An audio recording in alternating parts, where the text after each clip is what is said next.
realms of Senith. There's not much to refresh on from last time, was there? It's just I think it was a dungeon crawl with you guys dealing with the witches, and you captured the mayor. Is that right? Yeah. Sounds about right. Diamond got introduced to the lovely Mayor Sidge. He's a hell of a guy. Sure. So I'm going to kind of skip us ahead a bit. You guys have been wanting to get to Banedur for some time. Excuse me? Right.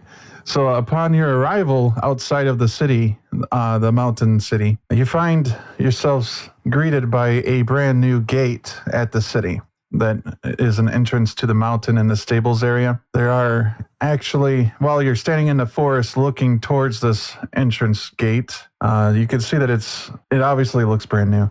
It also has really heavy locks on it, large metal bars that extend out, and this thing looks like it's ready for a siege. However, upon your approach, you see that the bars start to retract and the gates themselves start to open. And as Mord is in the middle of correcting one of the soldiers that are with you about this being called Moradville, you actually see Moradville like a banner at the top inside of the reception area to this city.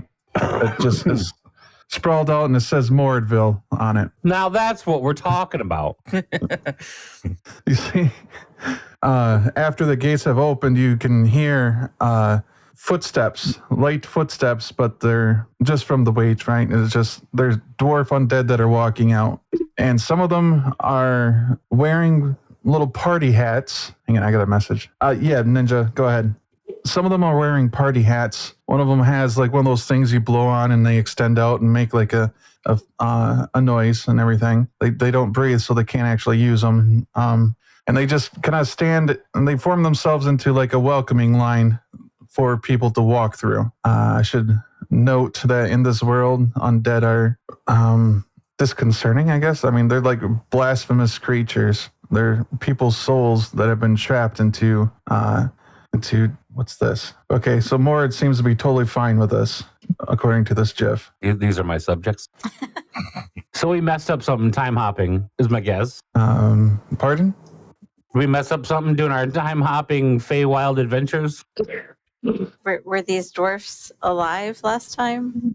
No. Last time you and Erevan had been through here, they were definitely not alive then either. And now they're ready for a party? They seem to be welcoming you, yes. We welcome you to Moradville.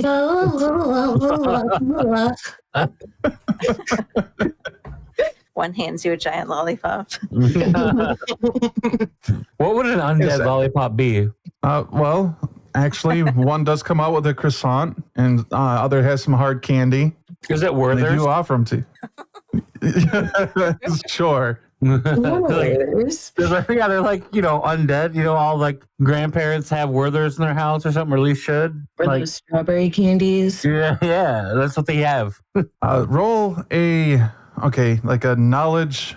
Is there like a regional information thing? I forget. Probably just history, right? No, it's history? Okay. Oh, I crit the bed. I got a 20. So 28. All right, so you have actually seen this candy before at various events that you've been to when you were selling your Fizzle Pop. Yeah? Yes, this is a rather newer candy. It's expensive, but it's mostly sold in very large cities, probably larger than Elkwood. Well, the nearest one would be Brogane. Go ahead. It's does this candy, like the snozberries, taste like snozberries? It's very fancy, so probably not, right? Like that was kind of like that was experimental candy, right? Mm-hmm. Where you like lick the wall? Yeah. Yeah, okay. No, this is more like the everlasting gobstoppers. Oh, man. So we're back, undead bitches. So like, as I mentioned, I just mentioned that there are other people with you, like guards from the city that have been traveling with you for some time. Some of them through the werewolf situation you were dealing with. They don't seem to be that thrilled at this site. As I was saying, in this world, this is more like it looks like a mockery to most of them. Like, this is strange. Like, think of Game of Thrones, like the undead, if they came out and was offering people candy and had party hats on. Well, I'm not one to like overlook an opportunity, right? I'm not trying to.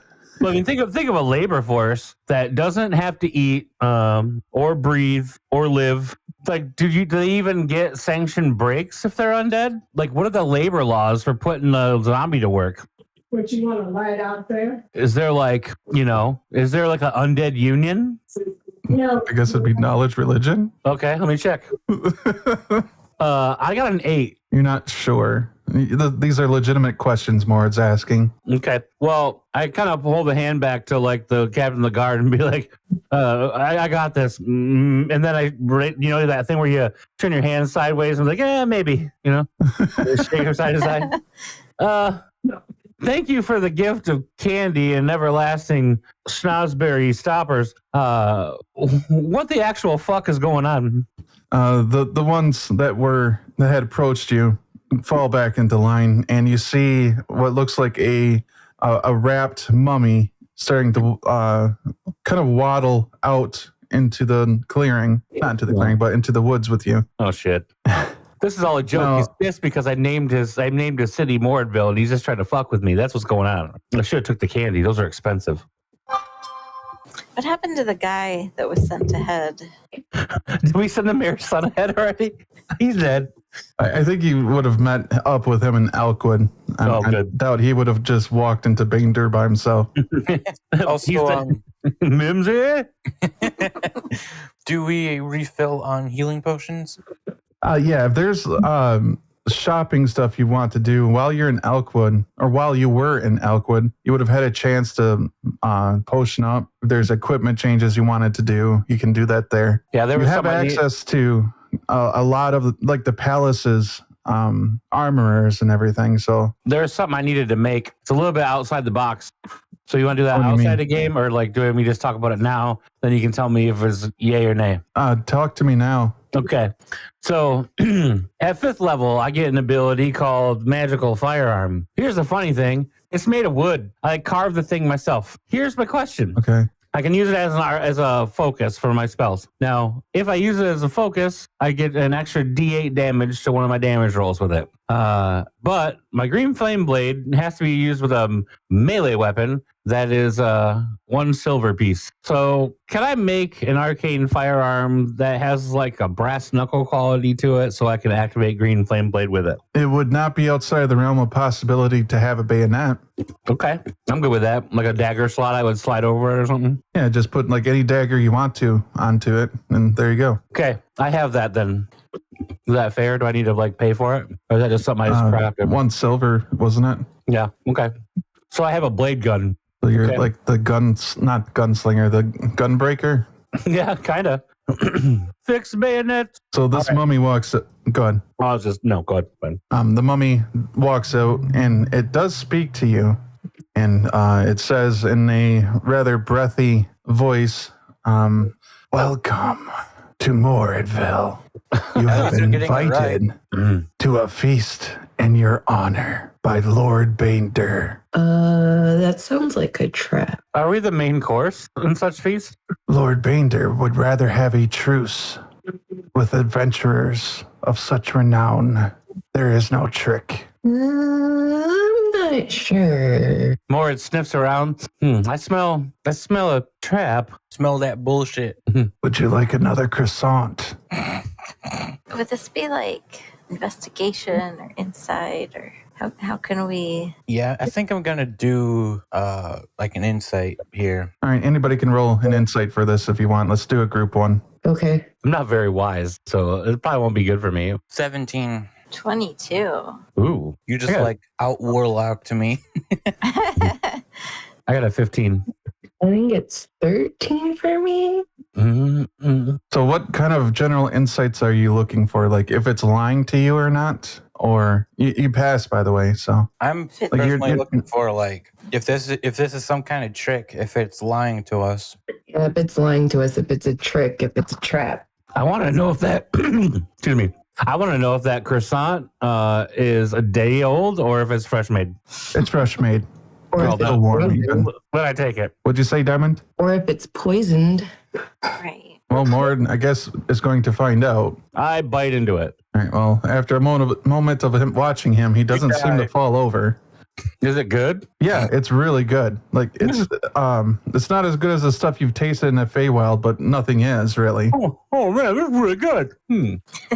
So you're not seeing among. It's hard to judge the demeanor of these creatures. They're especially the mummy, but you're not seeing any obvious signs of it trying to be deceptive. In fact, it seems very in a long gone traditional way, very welcoming in how it's moving its body, how it's speaking to you. It's being careful not to look anybody directly in the eyes for too long, because so far as you can figure, it knows it's not a presentable figure or visage to be looking at a freaking mummy. So it's trying not to put you off with its bandages and weird looking skin and stuff. I want to ask giving you space. why this Lord Banedur suddenly wants to have peace. It says, for that, I would believe that Lord Banedur should speak for himself. Can we go hear him out? Well, Let's go talk to Lord Banedur then. Can I have a croissant though? Candy. Snozzberry stoppers. What did Diamond ask for? A fancy candy. All right, so croissant is brought to Erevan, some fancy candy for Diamond. Was Olita wanting snozzberry thing? Uh-huh. Okay, all right. So yeah, another round of desserts are brought, and then after the minions are finished giving you your treats, the mummy waves them away, and then he steps to the side, just in front of the other or one side of the undead, and holds his arm out as to say, "You're welcome to go into the town or the city." And he doesn't seem to be following you if you go in. Like he seems like he's going to be staying here. This is the demeanor you do get from him. well, so the guard captain's pretty like unsettled, right? Yeah, there's nobody talking around you. And how far are we away from Elkwood? You're about a day's march away. All right. So I want to ask one of the guards, like, hey, you should send a runner or a horseman. I don't really care how you do it. We need some people for one. Also, because as Mordville has always been a dream and more of a joke than a reality, it seems like they have set up the reality of the thing. So we need some emissaries from the king who, if this like they try to do some like diplomacy shit, I'm probably not very good at it. I don't know about the rest of the party here. We're more of like a hammer rather than, I don't know the analogy here, like help. And if we die, please conquer this place and actually make it Mordville in my honor. Thank you. So the guard's eyes go from you to the mummy and the undead, and then back to you, and says, "I think we still have. Okay, I'll go deliver the message myself." And then someone else is like, "No, I can do this message. I can go do this." Then the next guard's like, "No, I can." But they sort it out and they send him a messenger to town. Well, guys, should we go into the undead wonderland that is now the Mordville of my dreams? I guess. Yeah, we should do it like a parade somehow.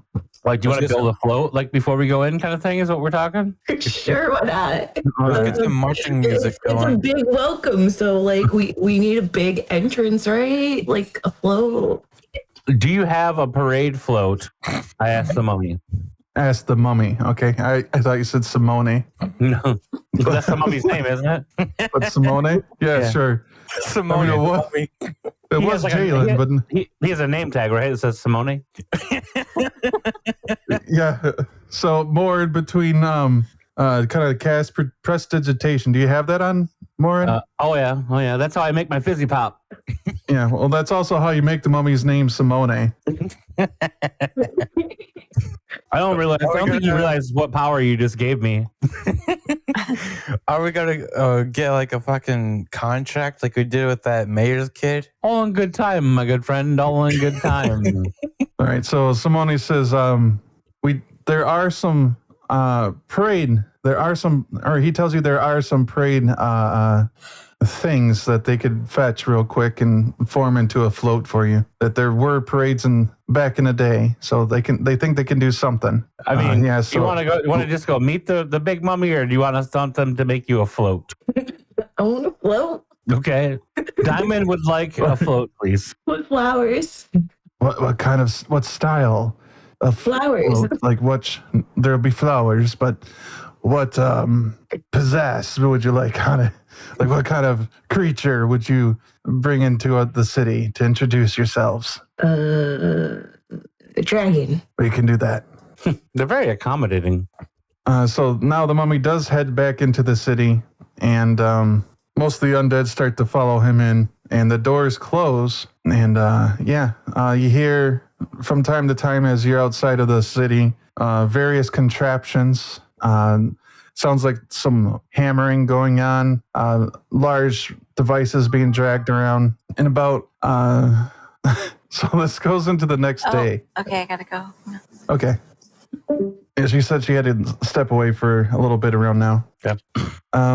So she's gonna miss the float. Yeah, the door opens up and a red dragon greets all of you. It's on wheels and is being wheeled out to all of you. Jesus. It looks amazing. It has flowers all over it. Some of them, most of them look magical. There's a couple actual real ones, and there's a very large, what looks like a throne on the top of the dragon with that is covered with flowers with a, what is it, like a, not a wreath, but those things you would find like an arch with flowers growing on them, right? Flower arch? Yeah, like your chariot like awaits, Diamond. Okay, I'm gonna climb into the throne on the thing. Hello.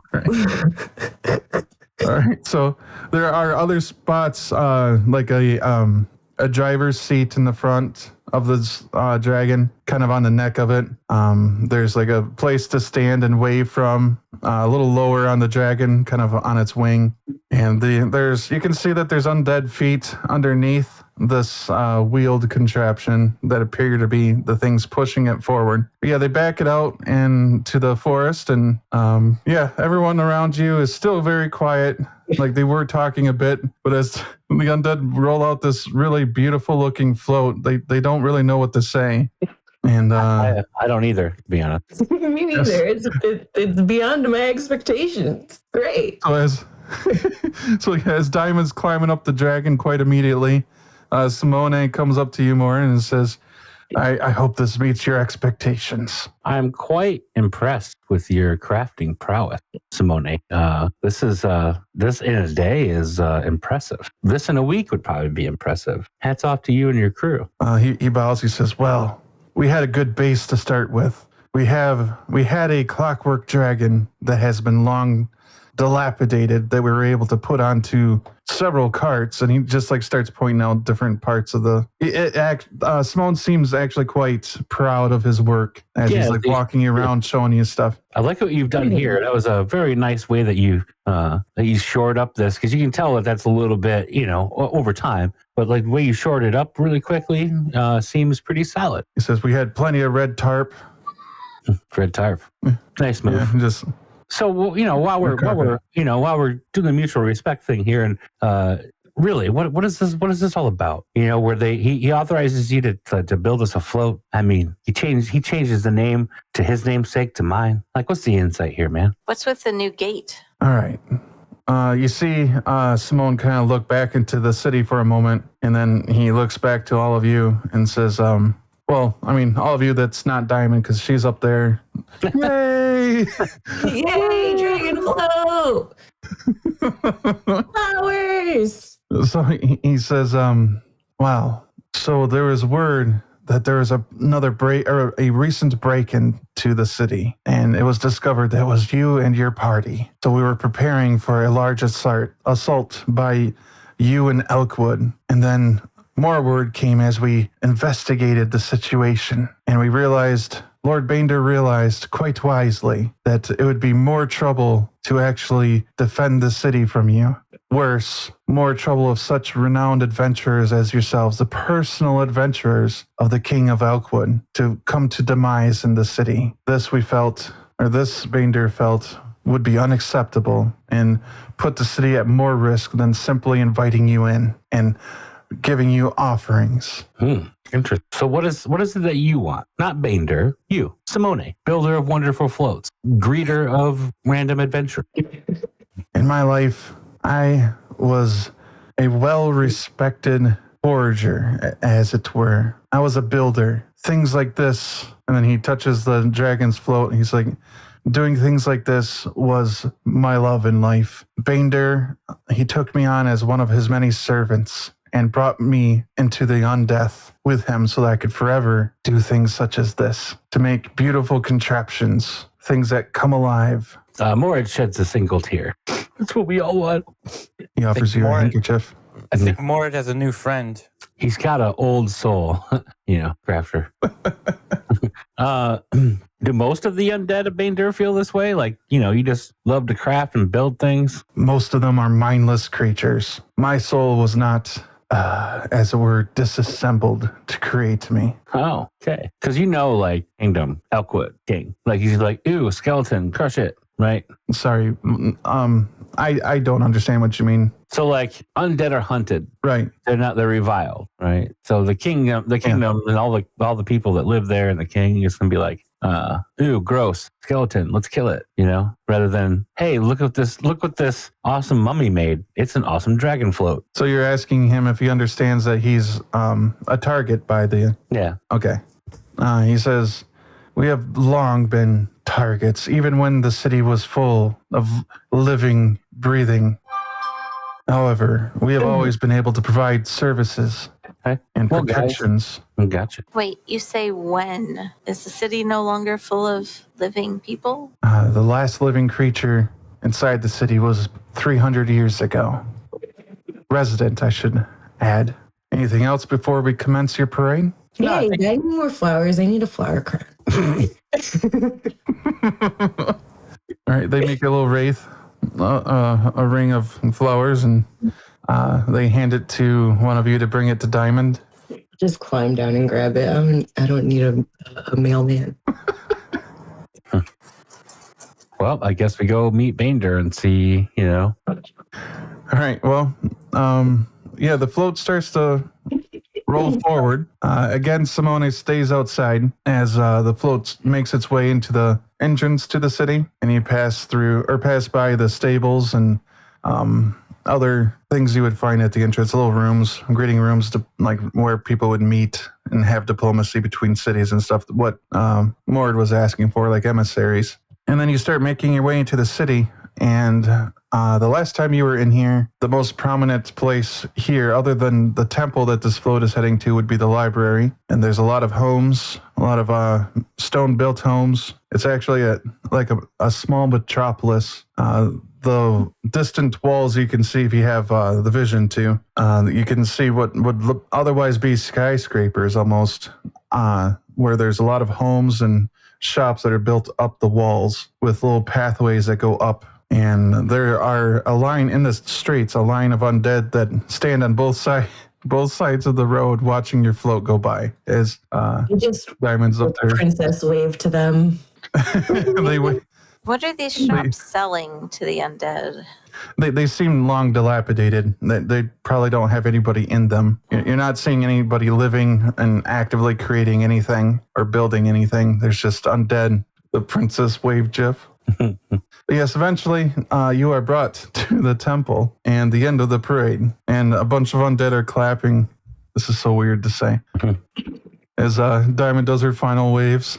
And there is actually another mummy that's standing at the steps of the temple, and he is dressed up in royal garb, but he seems to look more like a priest, and this is who you suspect to be actually Lord Banedur. The mummy is a dwarf, and he's wearing a pope hat, essentially.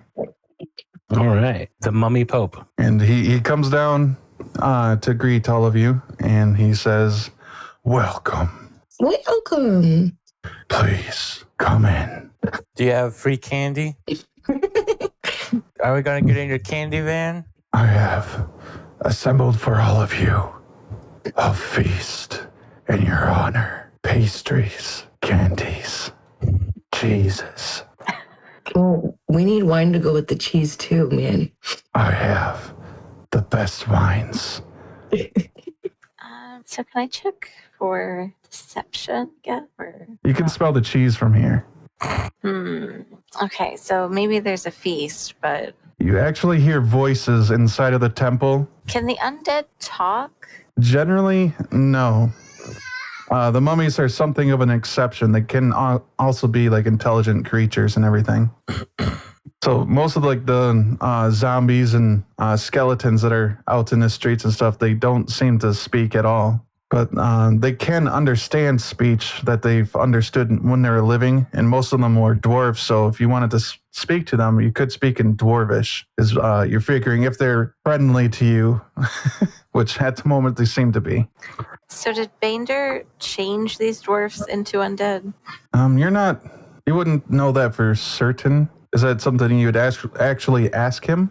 Maybe. Does Olita ask? Sure. I don't know if other people wanted to chime in on that and be like, no, don't ask anything or whatever. So Nope. he says, these are the fallen citizens of a long gone city. Lively. The name of the city was Lively. Their services were still required.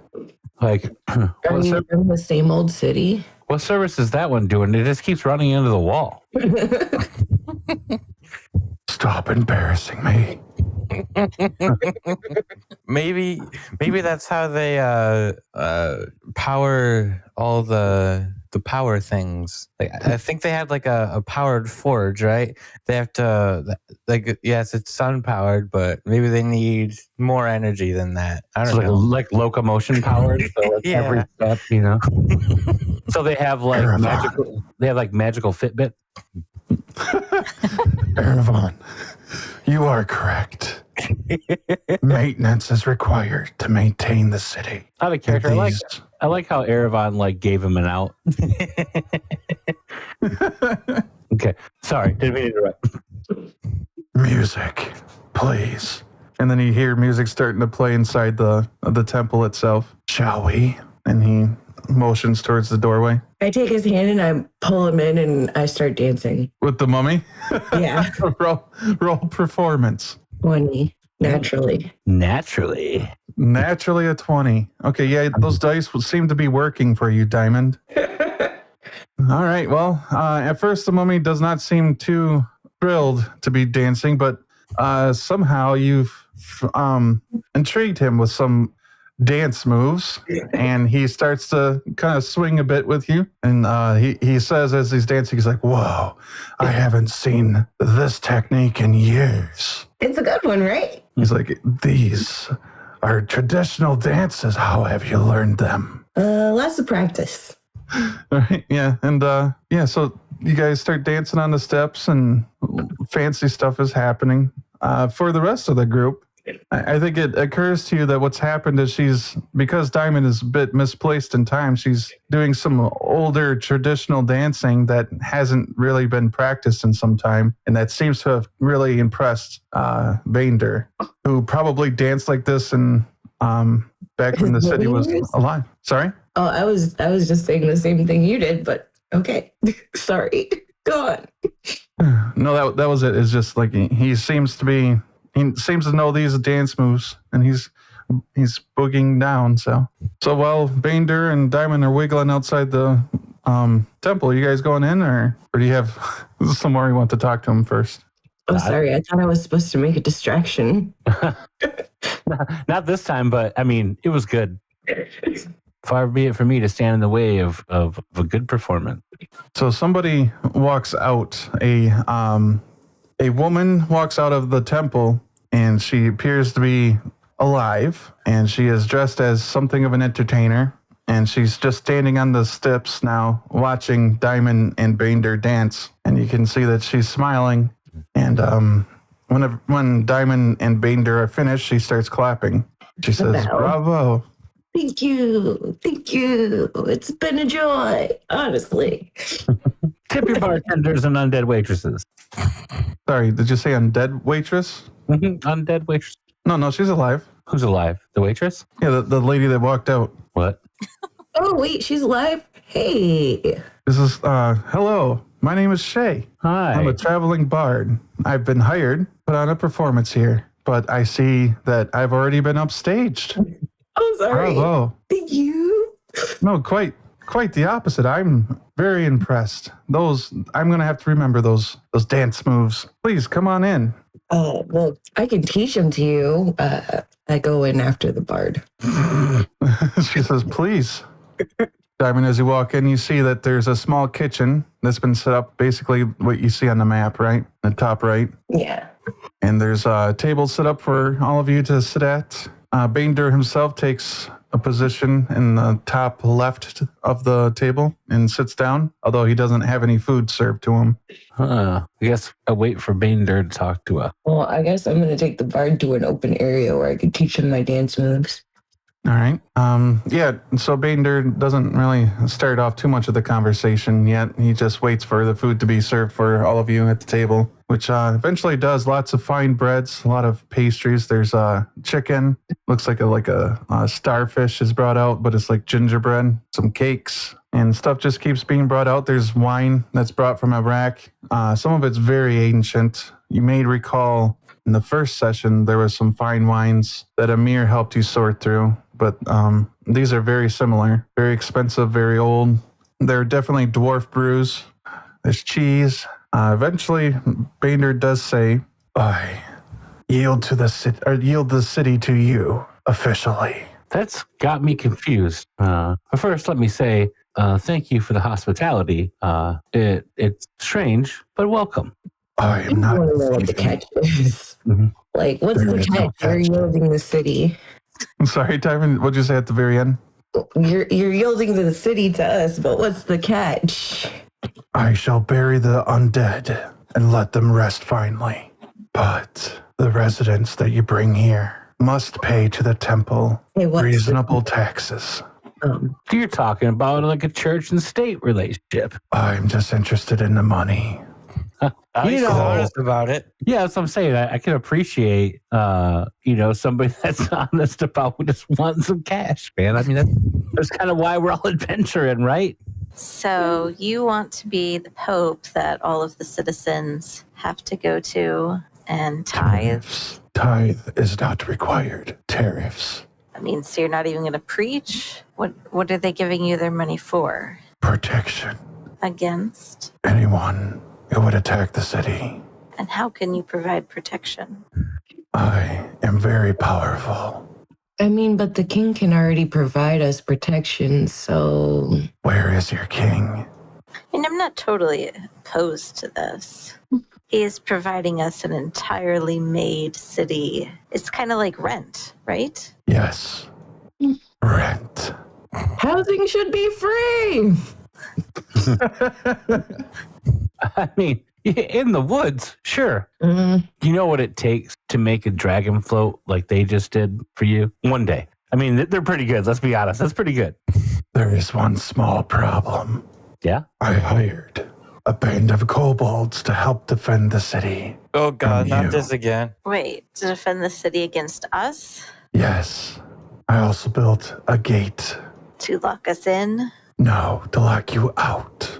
As you can see, my mind has changed. So, can you, unhire these kobolds? I attempted to, but instead, they took over many of the clockwork devices in the lower levels. Okay, so I'm just going to tell you right now, don't hire any bandits or witches or bears to deal with them. Or trolls? Yeah. Or adventure. Take care of them yourself. I'm kidding. This is how mares slide down into becoming a werewolf. Yeah, don't do any of that unless you want to become a werewolf. But he's already undead, so does it really matter if he becomes a werewolf? So, Banedur, while we joke around, how high are the tariffs you're trying to charge? One, and I don't know that we can make a deal like this in the kingdom. This might be above our pay grade. It's all This fine is and good. Mordville. Yeah, it's all fine and good to say, "Hey, this is Mordville," when you don't realize that there's an intelligent creature such as yourself running. Please don't take offense by creature, by the way. Running a city that's hiring kobolds and building gates. I don't think the king actually said, "Yeah, you can have this as Mordville." I think it was more like, "Hey, I'm funny. Look at me. I have a city. I'm the mayor of nothing." And it's gotten all real fast. And to be clear, I don't know that I have this authority, sir. Can I just ask, Go ahead. what are kobolds?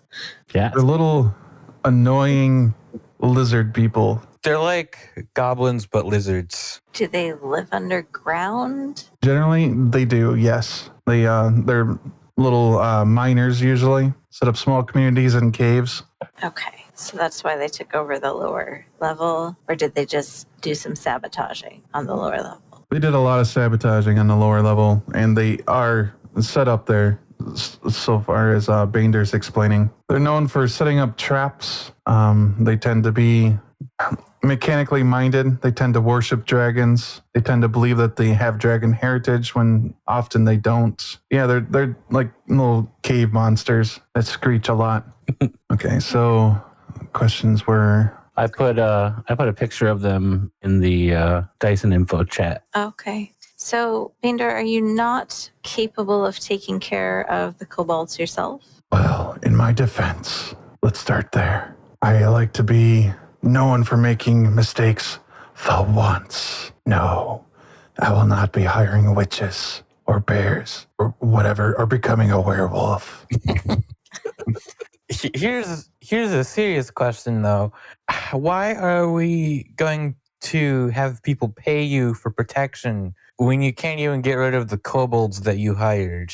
Well, if you want to take the city, don't you want to fight for it? Conquest. Yeah, but then why would we make a deal with you if we're gonna have to fight anyway? Well, you have a choice. You can fight I some don't fight. kobolds, name this Mordville, or you can fight me and some kobolds and call this Mordville. We're still fighting either way, so So you why admit would we that we'll kill you in the end when we can just kill you and the kobolds? Makes more sense to me. right? I mean, you just admitted that either way it was still going to be Mordville.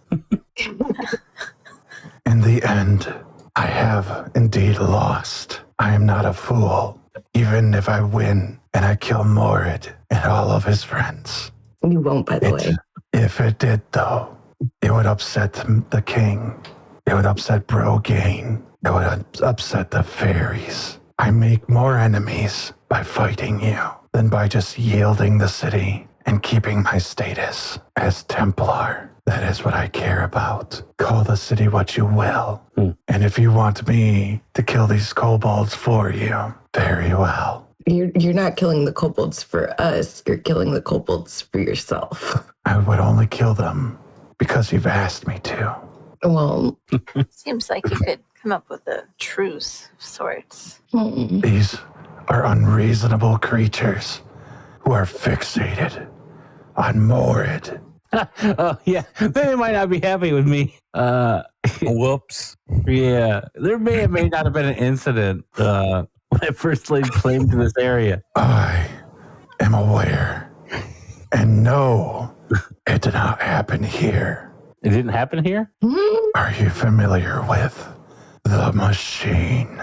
The machine? The machine. That is what his name is. After spending 600 years racing snails to earn its freedom. Oh no, is this a Feywild problem? it must be bad at racing snails if it took 20 years. Yeah, I mean, it's one of those things. It's, can we use this as an advantage for mutual benefit? I mean, the doors get put to rest until they're needed. I heard a story once about a king who went through an undead city and then they kicked some butt. I'm not saying that we're kings. I'm just saying there is a king and undead, so there is a correlation here. I am not unreasonable. Yeah, 5% tariffs. I don't is really not see unreasonable. a point or even much of a benefit to killing this guy. 5% on annual income? Exports. No. I am not interested in a living's income. I'm interested in what the city can do. You should know that if you attack me, I will not leave a functional city for you to take. Yeah, that would probably be an issue. Well, I mean, it's a minor setback.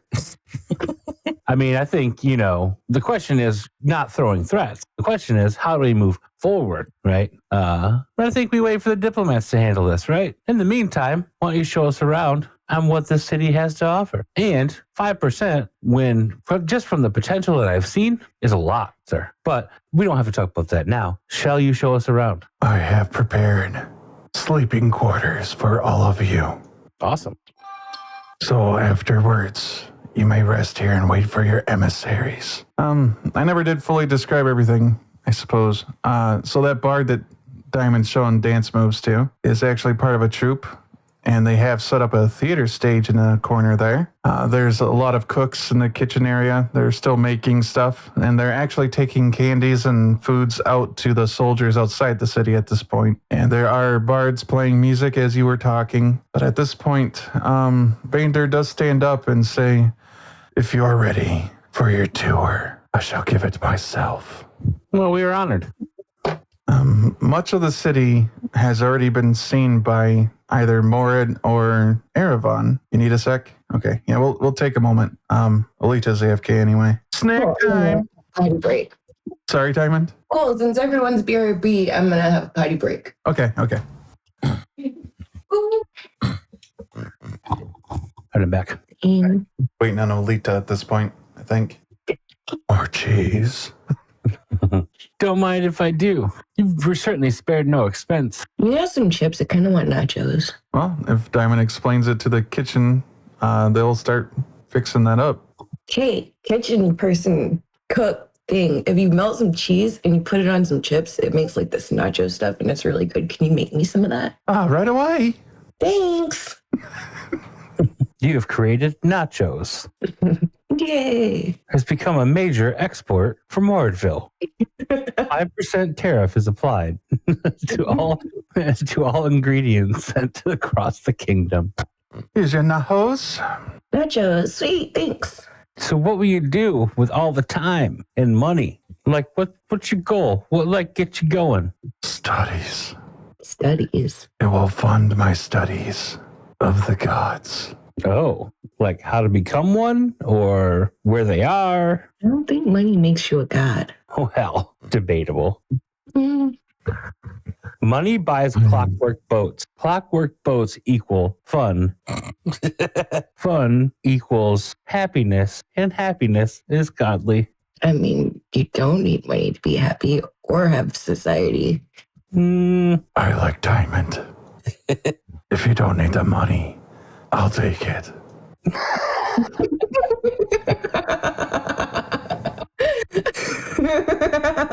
You're funny. Unfortunately, society requires that I have this, so sorry about that. So yeah, so we got half an hour. Yeah. So yeah, he gets up and he starts your tour. He shows you to the library. He says, I believe you've seen this before.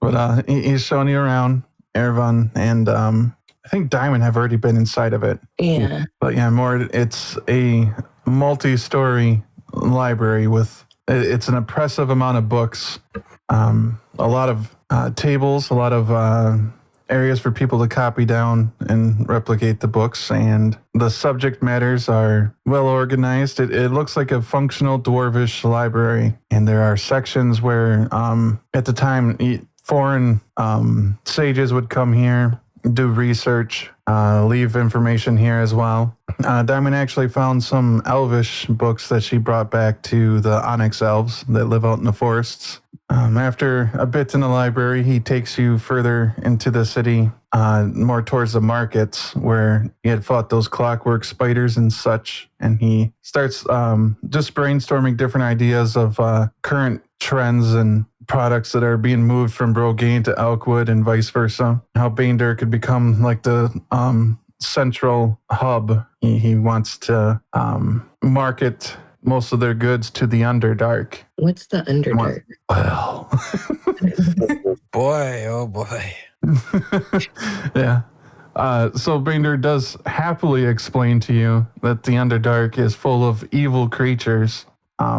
Slavers, there's a lot of, I don't know, there's dark elves down there.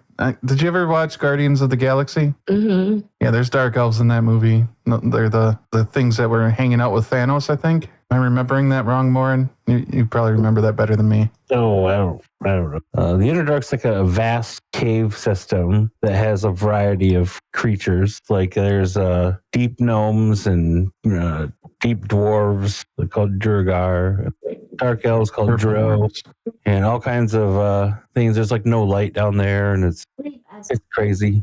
Meditation. And go put it on. Well, someone else is playing a phone. The guy that's taking on their whatever. Well, then I'm sorry. Yeah, You the want to Underdark. trade specifically with the Underdark, huh? That's interesting. I have connections with many ancient creatures down there that would be very, very interested But in wouldn't that rekindling old trading packs. But wouldn't that strengthen them for raids on the surface? Perhaps, but that's not my concern. Maybe let's consider this. Maybe we do the flip side. Maybe Banedur or /Mordville or / whatever the king decides to let us call it becomes a staging ground for establishing a bulkhead in the Underdark that allows us to stop raids in this part of the world from happening. And then the I have adventure found- says, go ahead. I have found, Morid, the best route to peace is trade. The city has never been attacked by dark elves. They instead come here to sell fine silks, to buy fine surface goods, let's say. Look. And he takes you to one of the shops, dilapidated, but he digs through some of the broken tables and ruins and stuff and pulls out a really, really nice, it's like a suit of, like a robe of silk, striped purple and red, very, very bright. And he hands it to you. He says, priceless spider silks. I inspect it. Just at a first glance, Morty, you can tell this is, while it's torn a bit, it's not in good condition. The actual material for it is extremely expensive. He says, this was a shop held by a drow who traded happily with surface dwarfs. Did we ever figure out what actually happened here? Out of character? No. Okay. Sorry, Diamond, what'd you say? So I don't think so. So, Banedur, what happened here, right? Hub of trade, height of crazy goods you can only find here, to ruins and undeath and falling into obscurity. The dwarfs decided to stop paying their tariffs. Oh, shit. They killed them all? They broke the deal. They're more useful to me now in their undeath. So basically, if we ever decide to stop paying the taxes, you're going to turn us into your undead. The cycle does not work that way. It's more likely that we will have a friendly relationship for the entirety of your lives. It will be the people that come after that decide that I'm useless. So basically, we're best friends forever, huh? I am a good ally to have. I don't know. What about Simone? I like that. I like that person. One of my most loyal servants. What of him? I mean, I think he's cool. I'd like to, have him be work for me. If you agree, his services will be in your favor.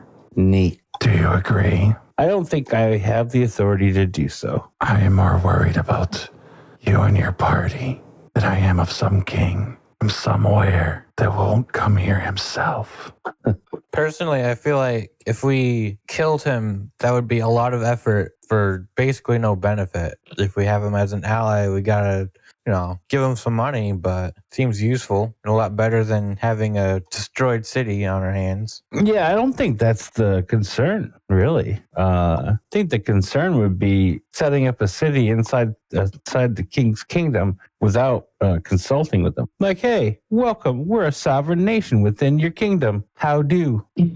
I would bow to your king. Seems very I'm accommodating. looking to be sovereign. I am a Templar, not a politician.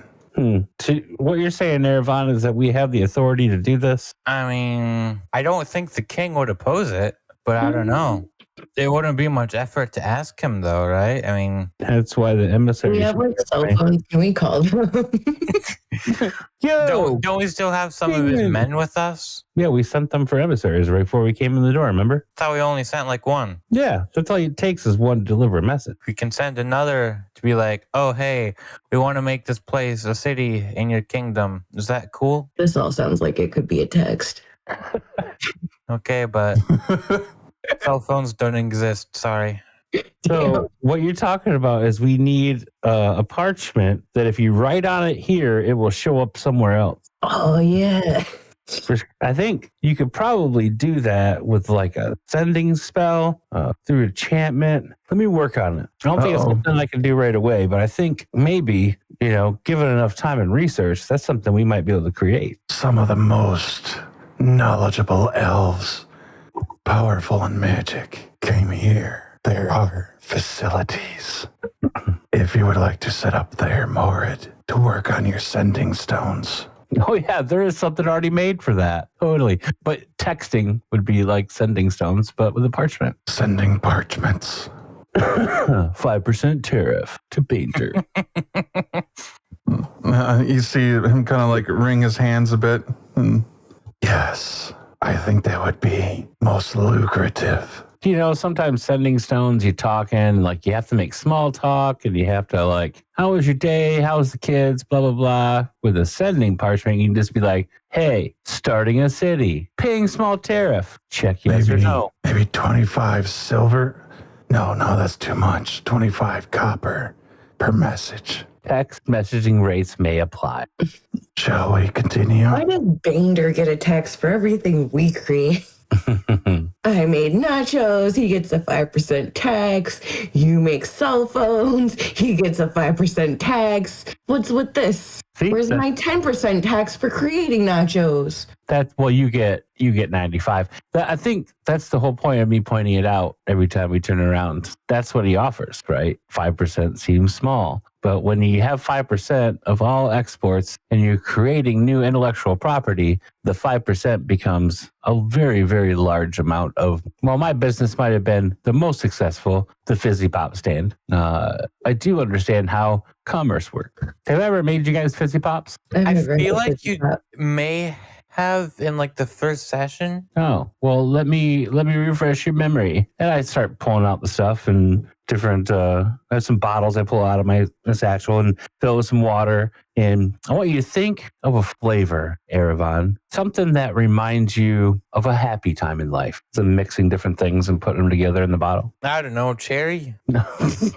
Seems simple, but okay. And I make a cherry flavored Fizzy Pop and I hand it over. I start making another one. Diamond, what about you? I don't know. I like mangoes. Mangoes, exotic. Like it. I cast prestidigitation and make it taste like that. You better drink them fast because it doesn't last forever. But try it. Yeah, Erevan starts drinking his. I just down it. Could I have a blueberry? Absolutely.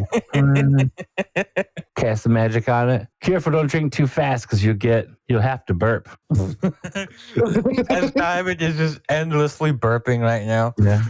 So it's carbonated and it's sweet. Basically, I turned water and made it into soda pop. Fantastic.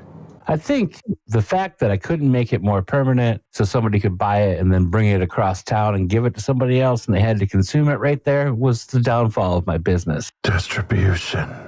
5% tariff. Yeah, I get it. I believe my servant might have some ideas for you.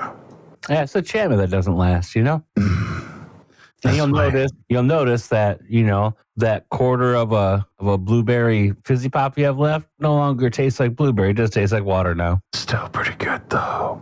Refreshing. But yes, we do need to figure out how to keep it fizzy. And so he leads you through the markets and starts taking you towards the lower levels. And you start hearing in the distance like banging noises and sounds like explosions, perhaps. He says, this is where your problems are. And you see several undead that appear to be dealing or forging different doors and building them in this hallway, like away from the previous door that looks like it's being pounded on. And he says, I've been building doors after doors here to keep the kobolds back, but they're getting faster at getting through them. Within a day, I believe they will break through with all of their contraptions that they've taken. Yes, Morid, that's exactly kind of like that. The machine is on the other side. Would you sleep first, and then we decide if you take the agreement? I mean, either way, we should take out the kobold. It'd be fun. And, you know, regardless of anything else, I think I created this problem. No.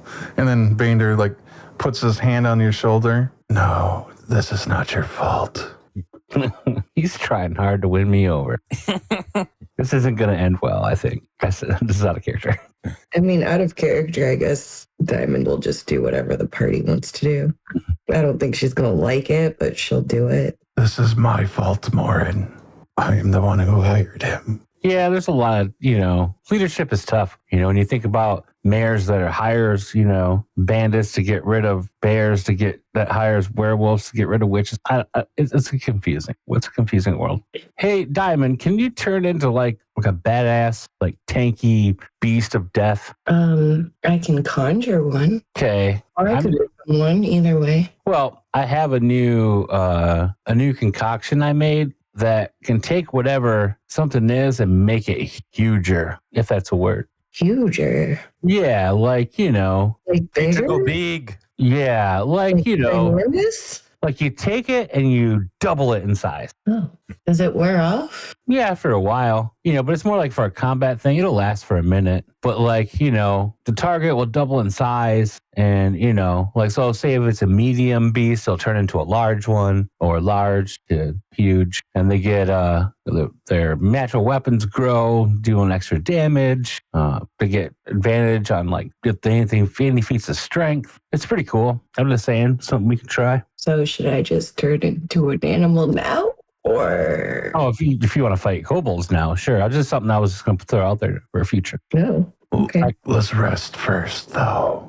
I could do it twice in a day. Our servants should be able to keep them occupied for a couple more days. Okay. Until you decide. But yes, this is my fault. Well, I mean, you know, I think we all share a little bit of blame here. I mean, the machine's pretty mad at me. Said something. Why is the machine mad at Mord? It said something about bad directions. Oh. My mouth may have gotten us in trouble. During their travels to here, the machine got lost in the Feywild, asked for directions out, and it claimed Moritz sent him to a snail race. That's true. I forgot about that. For 600 years.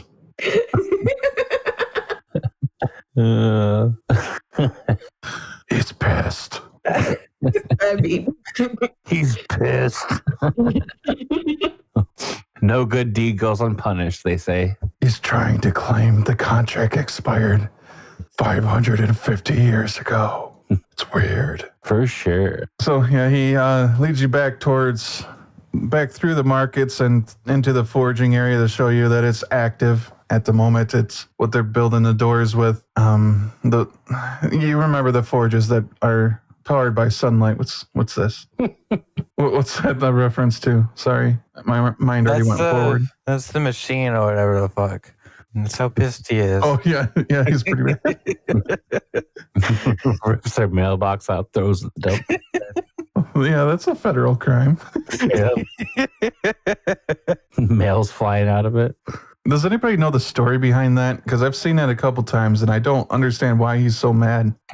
Well, whatever. oh, I don't get it either, but I have no clue, but it's funny. See, like this guy keeps putting out one extra bag than he's supposed to. But yeah, after that, he does lead you back to the temple where he does indeed have rooms set up for you to rest in if you want to sleep in the city, which maybe you don't. I don't know. The kobold is asphyxiated on Morad, and if he breaks through, we'll be like right in the city for him to get. If he breaks through, I will fight him myself. But if you fight him yourselves, and take the city. It would only add to the renown of you adventurers. It was a hoax. The guy wasn't mad. Glory. Sorry, I was looking it up. It was a April Fool's joke for his boss. Oh, nice. Totally staged. Continue. Yeah. Banedur's just like, if you fight the kobolds, it would bring glory to the city that you've taken. Glory and gold. Well, let's take out the kobolds, and then when the diplomats arrive, we'll hang out do the details of what's going to happen going forward. But in the meantime, we can clear out some kobolds. What do you guys think? Okay. Erevan, Yes. will you fight? Sure. He doesn't really need a whole lot of prodding to fight people. It's kind of the thing. And there's Olita over there, probably eating some cheeses and breads. Yeah, She's been there for a while, can you make me huge too? I sure can.